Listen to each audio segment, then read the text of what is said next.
The Story of Nero by Helen Blumberg. I was born in 37 AD in ancient Italy with the name Lucius Domitius Ahabarbus. I was the son of Ahabarbus and Agrippa the Younger. In 48 AD, my father kicked the bucket. My mother got remarried to my great-uncle, Emperor Claudius, in 49 AD. Claudius adopted me when I was 13 in 50 AD, and I was renamed Nero Claudius Caesar Augustus. That same year, I got married to my stepsister, Octavia. My mother persuaded Claudius to name me as his successor instead of his actual son, Britannicus. In 54 AD, Emperor Claudius died shortly after eating poisoned mushrooms. So at the age of 17, I became Emperor of Rome. I then renamed myself Nero Claudius Caesar Augustus Germanicus. Yeah, that's a mouthful. Some of my first acts as an emperor was canceling many of Claudius's decrees. The people of Rome thought I was a reasonable leader. I gave back a lot of the Senate's power, which the Romans thought was generous. My intentions for doing this was that so I could spend more time on my favorite hobby, singing and playing the lyra. Some said I was a bad singer, but that's just their opinion. I would perform for the people of Rome. During my performances, no one was allowed to leave. It was written that there would be women giving birth in the audience. Some men would try to exit by dropping down from the rear wall, only to fall to their death.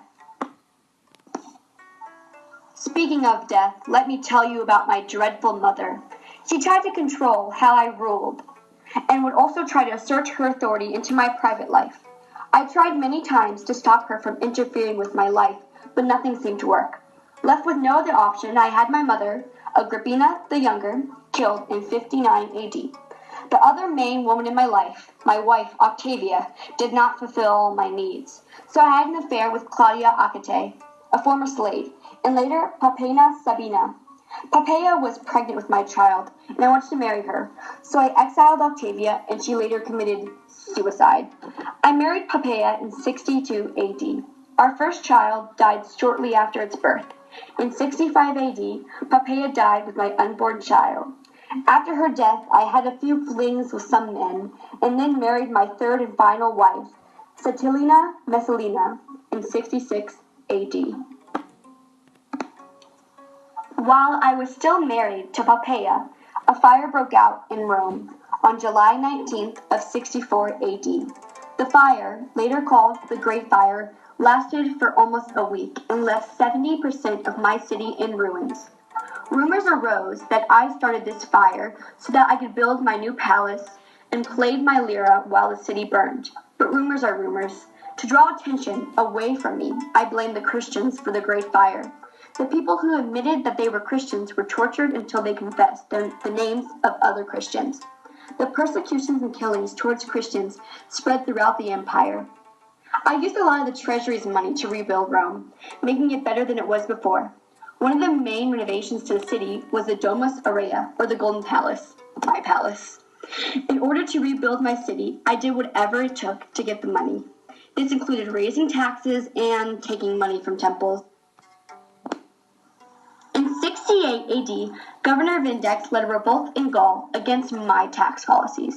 He got Governor Galba to join him. Galba was made a public enemy after he declared that he was a new ruler. The Praetorian Guard gave their support to Galba instead of me. The Senate named Galba as the new emperor. I was declared a public enemy by beating. I wasn't going to let them kill me, so I tried to kill myself and just couldn't do it. So I got my secretary, Epaphroditus, to assist me in my death. On June 9, 68 AD, I died after having a dagger stabbed in my neck. I'm dead.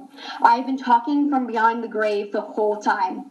After I died, the Roman people rejoiced. But who needs them anyway? I love where I live. It feels like there's a great fire near every day, but sorry for my breathing. It's really hot.